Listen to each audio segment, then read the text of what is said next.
अस्सलाम वालेकुम क्लास। आज हम टेस्टिंग ऑफ हाइपोथेसिस में जी टेस्ट को समझेंगे एग्जाम्पल के थ्रू। हमारे पास एग्जाम्पल कुछ इस तरह गिवन है।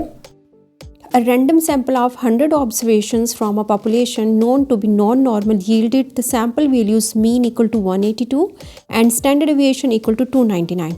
Test the hypothesis H naught which is mu is less. इस एग्जाम्पल में हमने 100 ऑब्जर्वेशंस का एक सैम्पल उठाया है जिसका मीन है एक्स बार को शो करते हैं वो है 182, स्टैंडर्ड डेविएशन जो कि एस को शो करता है वो है 299। हमारे पास डेटा जैसे कि गिवन है एन इज़ इक्वल टू 100 जो कि सैम्पल साइज़ है, मीन 182 और इसका जो स्टैंडर्ड डेविएशन है S which is equal to 299। और इसी तरह हमारे पास हाइपोथेसिस भी गिवन है एच नॉट और उसके अल्टरनेटिव हाइपोथेसिस। जैसे कि हमारे पास 100 सैम्पल का ऑब्जर्वेशन का सैम्पल उठाया था विच इज़ ग्रेटर देन 30, तो हम यहाँ सिंपल जी टेस्ट अप्लाई करेंगे। यहाँ हमें सोचने की बिल्कुल भी ज़रूरत नहीं है कि हमने जी अप्लाई करना है या टी।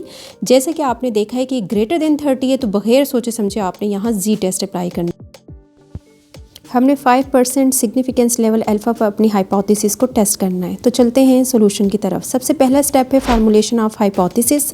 हमने सबसे पहले स्टेप में अपनी हाइपोथेसिस को सेट कर लेना है जो कि पहले से ऑलरेडी गिवन थे। अब हमने ये डिसाइड करना है कि हमारे पास 1 टेल टेस्ट है या 2 टेल टेस्ट है। जैसे कि आपको अल्टरनेटिव हाइपोथेसिस में ग्रेटर का साइन नज़र आ रहा है तो ये 1 टेल टेस्ट को शो करता है और राइट टेल को शो कर रहा है।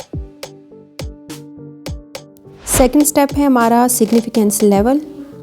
हमने यहाँ सिग्निफिकेंस लेवल 5% यूज़ करना है। इसी तरह थर्ड स्टेप है हमारा टेस्ट स्टैटिस्टिक्स। जैसे कि मैंने आपको बताया था n इज़ ग्रेटर देन 30 तो हमने जी टेस्ट अप्लाई करना है जिसका फार्मूला है X bar minus mu divided by S divided by under root N.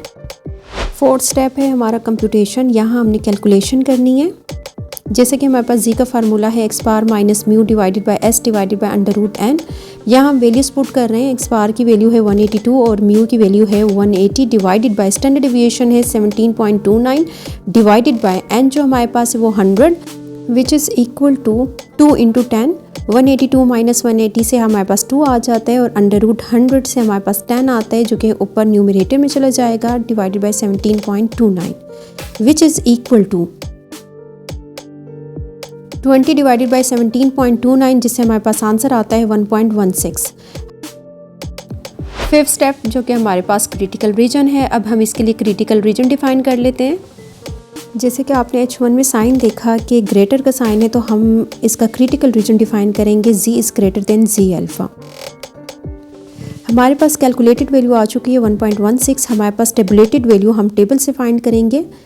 आपने 5% की राइट टेल टेस्ट में वैल्यू देख लेनी है जो कि हमारे पास आ जाती है 1.645 जो कि ये है इसकी टेबुलेटेड वैल्यू। अब हमारे पास आ गया 1.16 कैलकुलेटेड और इसकी टेबुलेटेड आ गई है 1.645। आपने देखा है calculated value is not greater than the tabulated value, so ये क्रिटिकल रीजन में लाई नहीं करेगी। सो हमारे पास कंक्लूजन इसका निकलता है जो कि इसका 6th स्टेप है conclusion. The calculated value does not fall in the critical region so we accept H not and reject H1। इंशाल्लाह नेक्स्ट क्लास में एक नए लेक्चर के साथ हाजिर होंगे। तब तक के लिए अल्लाह हाफिज़।